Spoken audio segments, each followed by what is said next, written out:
आज एक बायो का एक इम्पोर्टेंट टॉपिक पढ़ेंगे जिसका नाम है श्वसन तंत्र, रेस्पिरेटरी सिस्टम। इससे संबंधित जो क्वेश्चन आएगा हमारा गलत नहीं होगा। जिस हम पढ़ेंगे जैसे कि जो श्वसन तंत्र होता है क्या है। सबसे पहले ऑक्सीजन की उपस्थिति के अंदर जब हम सांस लेते हैं तब ऑक्सीजन सांस के रूप में ग्रहण करते हैं। उससे क्या होता है, जो ग्लूकोज का जलना यानी ग्लूकोज होता है हमारे शरीर के हर सेल के अंदर होता है। ग्लूकोज होता क्या है, जब हम भोजन लेते हैं तो कार्बोहाइड्रेट जो होता है ना, उसका जो पाचन तंत्र के बाद ये किसके अंदर बदल जाता है, कार्बोहाइड्रेट ग्लूकोज के अंदर बदल जाता है। जिससे ग्लूकोज क्या होता है, ग्लूकोज जलती है ऑक्सीजन के कारण। देखो हमने पढ़ा होगा ना, ऑक्सीजन जो आग लगाने के लिए सबसे इम्पोर्टेंट गैस कौन सी होती है, तो ऑक्सीजन के बिना हम आग नहीं जला सकते। तो ऑक्सीजन क्या करता है, फिर ग्लूकोज को जलाता है और फिर वो ग्लूकोज जलता है तब क्या रिलीज करता है, एक तो CO2 कार्बन डाइऑक्साइड, एक जल और ऊर्जा को उत्सर्जित होना पड़ता है यानी होती है। तो ऑक्सीजन की उपस्थिति में ग्लूकोज का जलना व CO2 तथा जल तथा ऊर्जा को उत्सर्जित होना क्या कहलाता है, श्वसन तंत्र कहलाता है। ये आया समझ में। जैसे ग्लूकोज होता है C6H12O6 प्लस ऑक्सीजन, यानी इसके अंदर ऑक्सीजन मिल जाए तो क्या हो जाता है, क्या रिलीज होता है, CO2 और जल और ऊर्जा किसके रूप में, ATP के रूप में ऊर्जा हमें प्राप्त होती है। ग्लूकोज को क्या कहा जाता है, कोशिका का ईंधन भी कहा जाता है। कोशिका का ईंधन किसे कहते हैं, ग्लूकोज को कहते हैं। जो श्वसन है वो कैसी प्रक्रिया है, वो एक उष्मा सेपी प्रक्रिया है। इससे क्या है, उष्मा भी रिलीज होती है। हम जो थोड़ा आगे पढ़ेंगे इसके बारे में डिटेल से। ये क्या है, श्वसन एक उष्मा सेपी अभिक्रिया भी है, ये याद रखना। ये क्वेश्चन आया हुआ है, कैसी अभिक्रिया है, तो उष्मा सेपी अभिक्रिया है। जो श्वसन मार्ग होता है वो शुरू कहाँ से होता है और कहाँ तक जाता है। जैसे नाक से शुरू हम सांस लेते हैं, फिर नासा छिद्र होते हैं नाक के अंदर, फिर होते हैं ग्रसनी यानी पैरिक्स और फिर होता है कंठ, लैरिक्स जो कंठ होता है, जो लड़कों के अंदर थोड़ा उठा हुआ हिस्सा होता है, जिससे कि उनकी जो बोली भी होती है थोड़ी मोटी ज़्यादा हो जाती है। उसका कारण क्या है, लड़कों के अंदर जो कंठ होता है वो थोड़ा उभरा हुआ होता है, जिसको क्या कहते हैं, टेटुआ भी कहते हैं और उसको एडम एप्पल भी कहा जाता है। उसको क्या कहा जाता है, एडम एप्पल भी कहा जाता है। फिर क्या होता है, कंठ के बाद श्वसन नली के अंदर जाता है जो हम सांस लेते हैं, ऑक्सीजन लेते हैं, ट्रैकिया, जिसको ट्रैकिया कहते हैं। फिर क्या, ट्रैकिया से फेफड़ों के अंदर ब्रोंकियाई, ये क्या है, ब्रोंकियाई क्या है, फेफड़ों का ही भाग है ब्रोंकियाई, और श्वसनिकारी है ब्रोंकियोल। और फिर क्या होता है, कुपिकाएँ यानी एल्वियोली, वायुकोष्ठ, ये एक ही नाम है, ये इम्पोर्टेंट है। ये क्या होते हैं, ये फेफड़ों का ही भाग होती है। फिर क्या होता है, ये क्या करते हैं, ये रक्त के अंदर ऑक्सीजन को पहुँचाती है। और फिर क्या है, रक्त क्या करता है, हर सेल को हमें क्या मिलती है, ऑक्सीजन मिलती है हर सेल को। फिर पढ़ते हैं हम, जो नासा छिद्र होता है वो क्या होता है, थोड़ा इसके चित्र को देखें। जैसे जब हम सांस लेते हैं तो ये होता है ना सांस, जब हम नाक, यहाँ नाक है, नाक के पीछे वाला भाग होता है वो ग्रसनी होती है, पैरिक्स बोलते हैं इसको इंग्लिश में।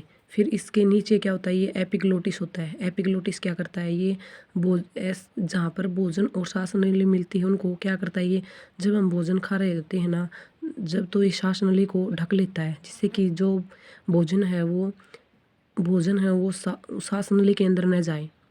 फिर लैरिक्स होता है, ये कंठ होता है। कंठ के नीचे लंबा सा भाग होता है, ये सबसे लंबा भाग भी होता है श्वसन प्रक्रिया का। सबसे लंबा भाग कौन सा होता है, यही होता है ट्रैकिया। क्या होता है, ट्रैकिया। फिर क्या है, ये फेफड़ों के अंदर जाती है। ये फेफड़ों के अंदर एल्वियोली होती है, जो ये दाया फेफड़ा यानी राइट, और ये लेफ्ट। ये थोड़ा दाया फेफड़ा होता है, ये तो होता है बड़ा, और जो बायां होता है ये छोटा होता है। छोटा क्यों होता है, क्योंकि यहाँ पर क्या होता है, एक यहाँ पर दिल होता है छोटा, अपना जो हृदय होता है अपना यहाँ पर होता है, थोड़ा इस साइड झुका हुआ आता है। जो दिल होता है वो इस साइड झुका हुआ था थोड़ा, इसलिए बाया फेफड़ा क्या होता है, थोड़ा छोटा होता है। और जो इसके नीचे क्या होता है, डायाफ्राम, ये नीचे होता है डायाफ्राम। अब थोड़ा इनके बारे में जानकारी से पढ़ेंगे। जैसे देखो क्या होता है, नासा छिद्र, इसमें छोटे छोटे बाल पाए जाते हैं। नासा छिद्र क्या होता है, इसमें छोटे छोटे बाल पाए जाते हैं, जिन्हें क्या कहते हैं, सीलिया कहते हैं। जो सीलिया क्या काम करता है, जो हम जो हवा से हमें जो अंदर आवाज़ आती है उसे जीवाणु व धूल से हमारे क्या करते हैं, ये बचाव करते हैं। ये क्वेश्चन कई बार आ चुका है। जो हमारे जो नासा छिद्र होते हैं उसमें छोटे छोटे बाल पाए जाते हैं, उनको क्या कहते हैं, सीलिया कहते हैं। फिर होती है ग्रसनी, यह ग्रसनी यानी पैरिक्स क्या करता है, या श्वसन नली व भोजन नली दोनों मिलती है। ये क्वेश्चन कई बार आ चुका है कि वह कौन सा पार्ट है जहाँ पर क्या है, श्वसन नली और भोजन नली दोनों मिलती हैं। फिर क्या होता है, एपिग्लोटिस हमने पढ़ लिया, श्वास नली और भोजन नली को क्या करता है, सुरक्षा प्रदान करता है। और जो एल्वियोली है, ये फेफड़ों की संरचनात्मक व क्रियात्मक इकाई क्या है, एल्वियोली है। एल्वियोली क्या है, फेफड़ों की संरचनात्मक और क्रियात्मक इकाई है। जो इनकी बनावट होती है वो कैसी होती है, अंगूर के समान भी कह सकते हैं उनको, गुब्बारे के समान भी कह सकते हैं, थैले के समान भी कह सकते हैं।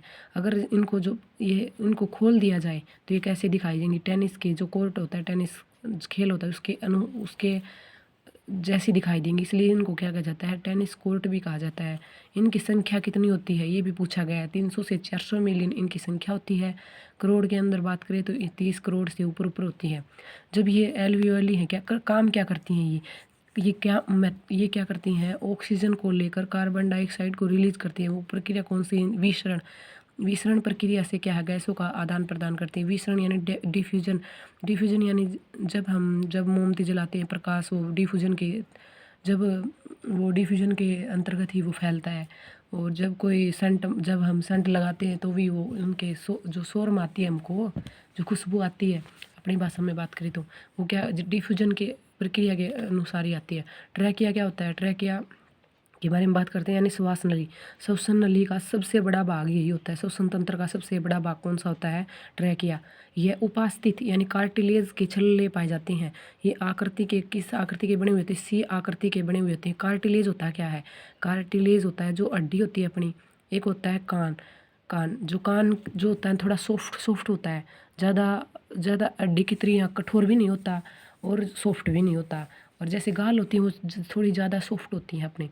जो गाल और जो हड्डी के बीच के जो भाग होता है उसको क्या कहते हैं, कार्टिलेज। कान के अंदर भी क्या पाया जाता है, कार्टिलेज का ही बना हुआ आता है कान भी।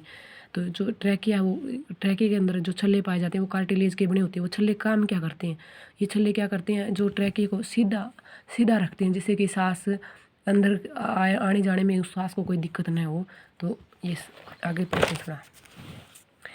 पढ़ते हैं हम लंग्स के बारे में। फेफड़ों का वजन कितना होता है, 1.3 से लेकर 1.5 केजी यानी 1.5 केजी के लगभग बराबर होता है। ये फेफड़े वक्ष गुहा में पाए जाते हैं। वक्ष गुहा क्या होती है, यानी चेस्ट कैविटी के अंदर पाए जाते हैं।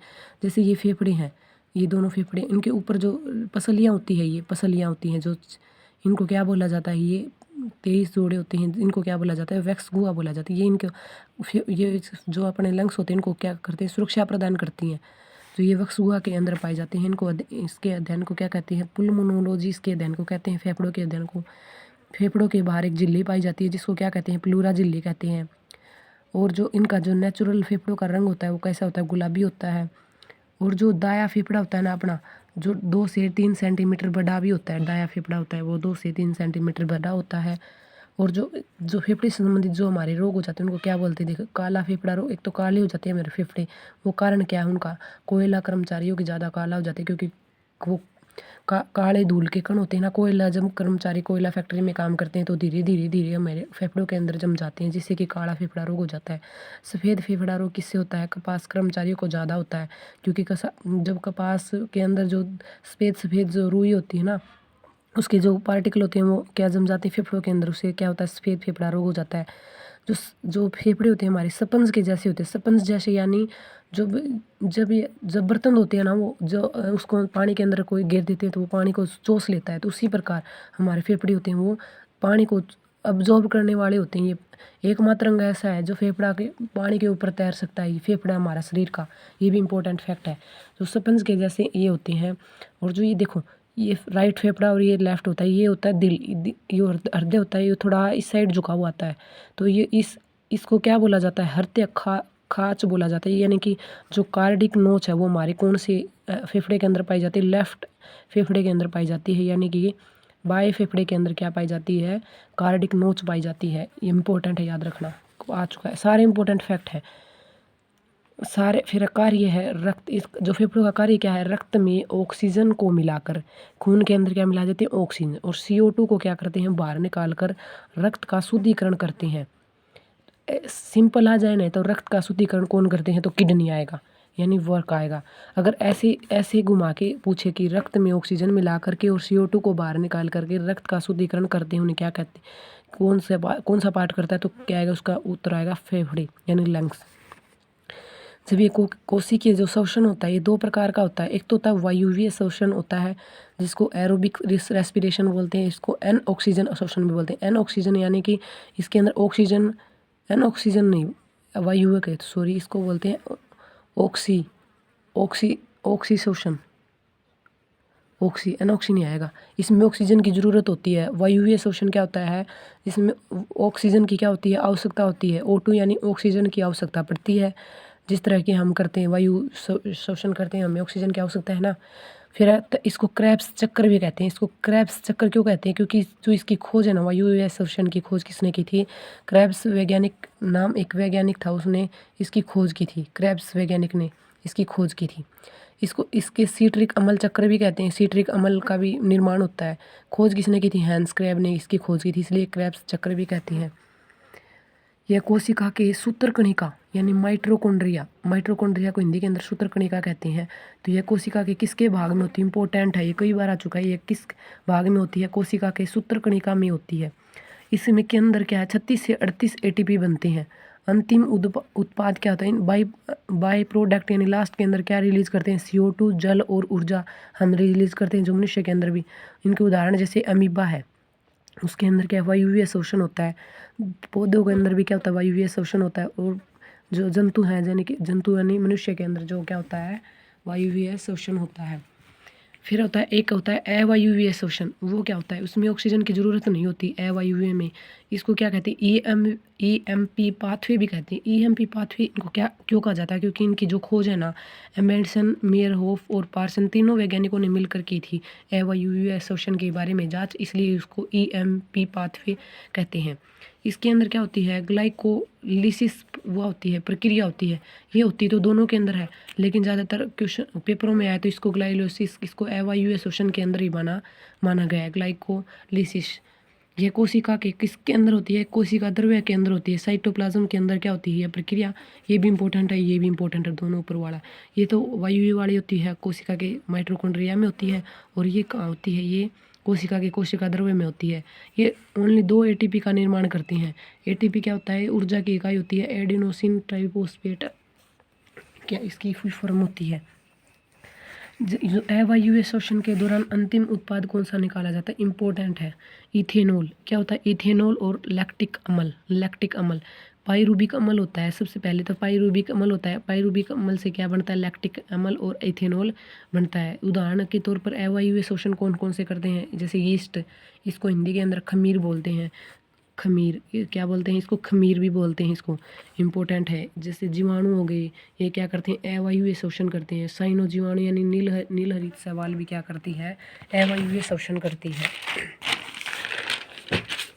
ये 15-20 मिनट के अंदर इस टॉपिक का अच्छे से रिवीजन हो जाएगा। देखो ईस्ट के बारे में क्वेश्चन बनते हैं, इसलिए मैंने ईस्ट के बारे में थोड़ा डिटेल से लिखा। जैसे कि ईस्ट है, क्या होता है, एक तो एक कोशिकीय कवक होता है, फंजाई होती है एक प्रकार की, जो क्या होती है शोषण। इसमें शोषण दोनों प्रकार से कर सकता है खमीर, वायुवीय और अवायुवीय भी।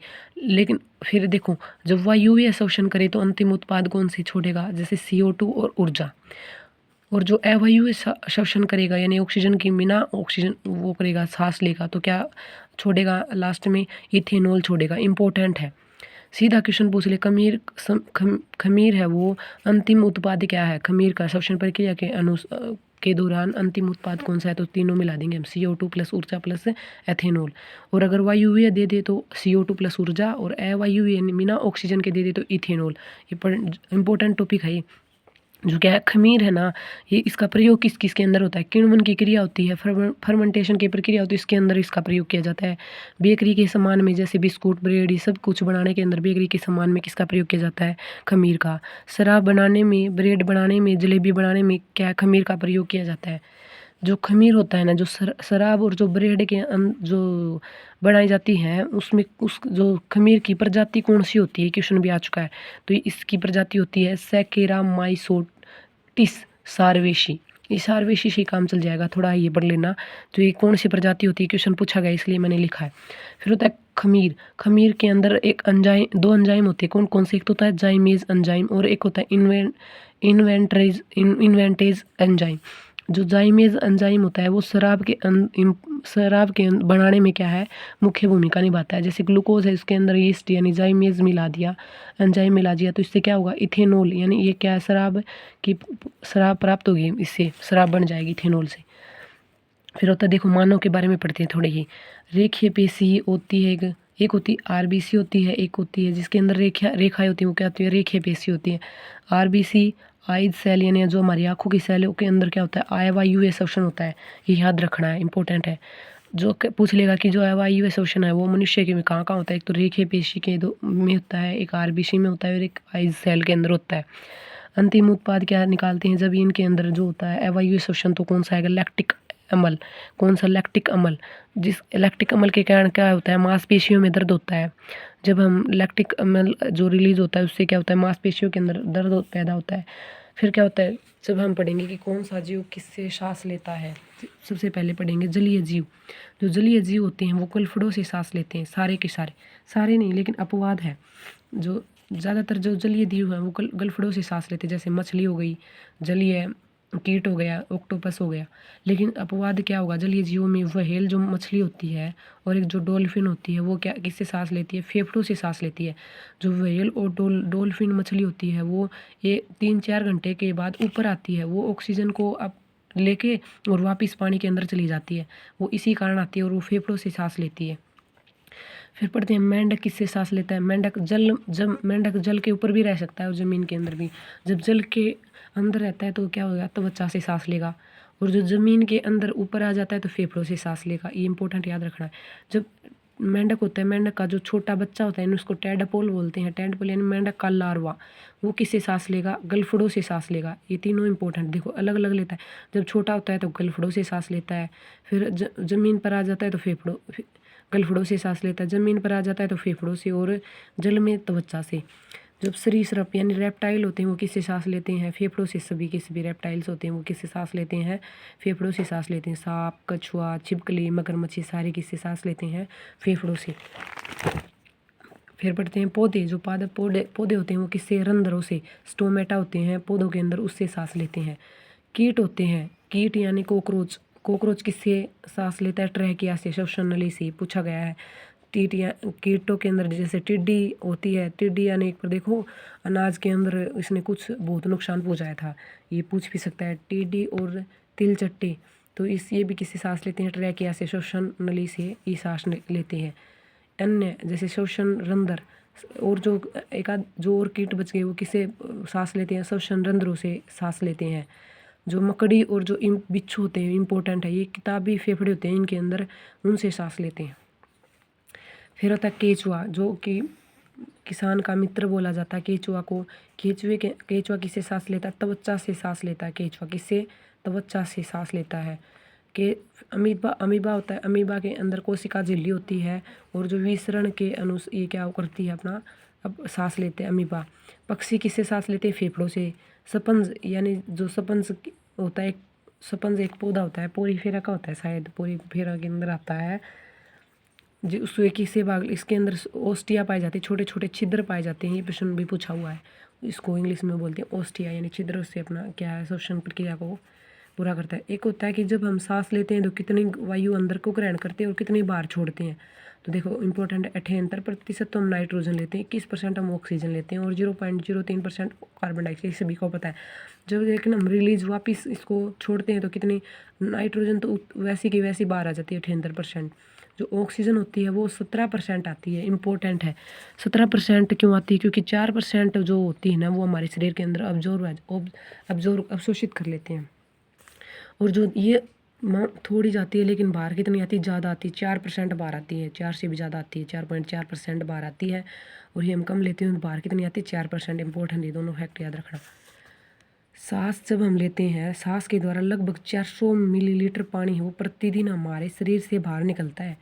इंपॉर्टेंट, याद रख लेना। सांस जब द्वारा लगभग 400 मिलीलीटर पानी प्रतिदिन हमारे शरीर से बाहर निकल आता है भाप के रूप में। जैसे कि हम जब सर्दियों के अंदर फ़ोन को अंदर देखते हैं तो उसके ऊपर वो भाप सी जम जाती है उसके अंदर, फिर हमें वो उसको गिलास को साफ़ करना पड़ता है, उसी कारण से दिखाई तो नहीं देती लेकिन भाप के रूप में बाहर आती है। श्वसन दर को मापने का यंत्र कौन सा है? स्पायरोमीटर।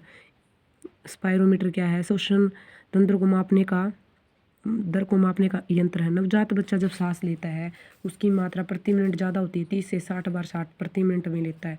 जो सामान्य मनुष्य होता है वो 16 से 18 बार प्रति मिनट सांस लेता है, और जो सोते समय हम थोड़ा धीरे सांस लेते हैं 12 से 14 बार प्रति मिनट सांसें लेते हैं।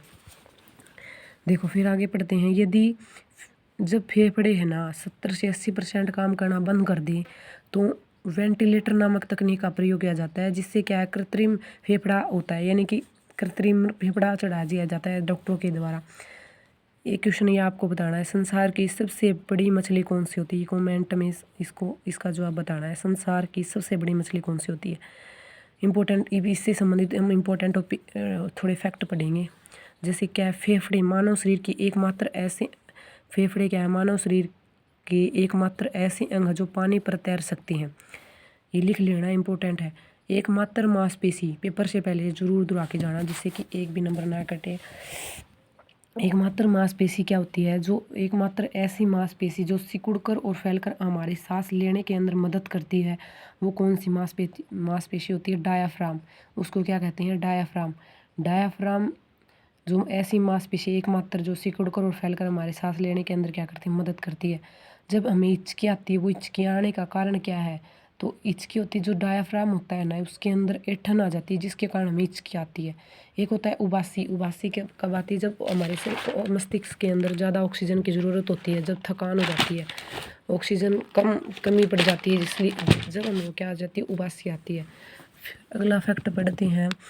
आराम करते समय हम हर बार सांस लेने पर लगभग आधा लीटर हवा है वो अंदर खींचते हैं। आधी लीटर यानी 500 ml हवा हम अंदर खींचते हैं, जिसे क्या कहते हैं? टाइडल वॉल्यूम कहते हैं। ये आ चुका है क्वेश्चन। ये सारे इंपॉर्टेंट फैक्ट लिए मैंने, एक एक को दो बार 3 बार एक बार जरूर दोहराना है इनको। पहाड़ों और अधिक जो ऊंचाई होती वाले स्थानों पर ऑक्सीजन का दबाव कम होता है, यानी ऑक्सीजन जब जितना ऊपर जाएंगे ऑक्सीजन उतनी ही कम होगी, जिससे क्या होगी? इसलिए वहाँ जल्दी सांस फूलती है। इसका कारण क्या होता है? जिससे जल्दी सांस फूलती है हमारी। एक वयस्क व्यक्ति के फेफड़ों की कुल क्षमता लगभग 6 लीटर हवा स्टोर कर सकती है। हमारे जो फेफड़े होते हैं वो कितनी हवा स्टोर कर सकते हैं? 6 लीटर हवा। जब जुकाम हो जाता है वो कौन से वायरस की वजह से? राइनो वायरस की वजह से होता है। श्वसन तंत्र को इफेक्ट करता है। फिर होता है अस्थमा। अस्थमा क्या कब होता है? सांस की नलियों में जब सूजन आ जाती है ना, तब अस्थमा होता है, जिससे सांस लेने में तकलीफ पैदा होती है। जो नासिका गुहा होती है, नेसल कैविटी होती है, वो श्लेष्म झिल्ली की बनी हुई होती है। म्यूकस मेम्ब्रेन भी कहते हैं, ये भी आया हुआ है। नेसल कैविटी के अंदर होती है, म्यूकस मेम्ब्रेन होती है। नाक से लेकर श्वसनिकाओं तक श्वसन तंत्र का संपूर्ण आंतरिक भाग रोमक उपकला एपिथीलियम का बना हुआ होता है। ये किसका बना हुआ होता है? एपिथीलियम का बना हुआ होता है। नाक से लेकर श्वसनिकाओं से, यानी जो फेफड़े हैं उनके अंदर श्वसनिकाएं होती हैं, ब्रोंक्यूल्स होती हैं। जो दाया फेफड़ा होता है 3 पालियों का से बना होता है, जो बाया होता है 2 पालियों का बना हुआ होता है। अब देखते हैं हम इनसे आए हुए इम्पोर्टेंट पर क्वेश्चन कौन कौन से क्वेश्चन आए हुए हैं। जैसे क्वेश्चन दिखाती हूँ मैं, ये देखो। सबसे पहले क्वेश्चन पढ़ेंगे हम, ये देखो, जो कि हमने पढ़ा था ना, कीटों में गैसों का विनिमय किसके द्वारा होता है? किसके द्वारा होता है कीटों में? यानी जैसे टिड्डी, तिलचट्टा, एक और पढ़ा था कॉकरोच, इसमें किससे हम सांस लेते हैं? ये होता है श्वास नली के द्वारा, यानी ट्रैकिया के द्वारा ये सांस लेते हैं। देखो एक क्वेश्चन ये है, जो ईस्ट होता है, खमीर हमने पढ़ा था, शोषण होता है, यानी खालिस्तान में क्या होता है? शोषण होता है, जबकि अमीबा में खालिस्तान शोषण होता है। दोनों में पूछा गया है ईस्ट किस प्रकार शोषण करता है और अमीबा किस प्रकार करता है। तो अवायवीय ईस्ट कैसे करता है? बिना ऑक्सीजन के। और ये कर भी सकता है लेकिन वायुव्य के अनुसार भी, लेकिन ज़्यादातर अवायुव्य। और जो अमीबा होती है उसको ऑक्सीजन की ज़रूरत होती है, वायुव्य के शोषण करती है अमीबा। फिर आता है क्वेश्चन, निम्न जीवों में से कौन सा जीव बिना ऑक्सीजन के रह सकता है? ईस्ट होता है वो बिना ऑक्सीजन के रह सकता है। अमीबा को ऑक्सीजन चाहिए, या को क्या चाहिए? ऑक्सीजन चाहिए। और क्वेश्चन है इसे, इस टॉपिक से रिलेटेड क्वेश्चन है, शोषण का अंतिम उत्पाद कौन सा होता है? ए और सी दोनों। ए यानी जल और सी यानी कार्बन डाइऑक्साइड, यानी ऊर्जा भी होता है, तो हमें सी को भी क्लिक कर देते, सही कर देते। एक होता है जैसे ये आया हुआ, अवायवीय शोषण के परिणाम स्वरूप जंतुओं की मांसपेशियों का अंतिम उत्पाद बनता है। कौन सा अंतिम उत्पाद बनता है? Lactic acid. जब मांसपेशियों में अंतिम उत्पाद कौन सा बनता है बिना ऑक्सीजन की स्थिति के अंदर, तो कौन सा होता है, लैक्टिक एसिड होता है। धन्यवाद। अगर ये वीडियो अच्छी लगे तो लाइक शेयर कमेंट करना, और ऐसी वीडियो चाहिए कोई भी इससे संबंधित टॉपिक, और भी कोई भी टॉपिक हो तो बता देना। धन्यवाद।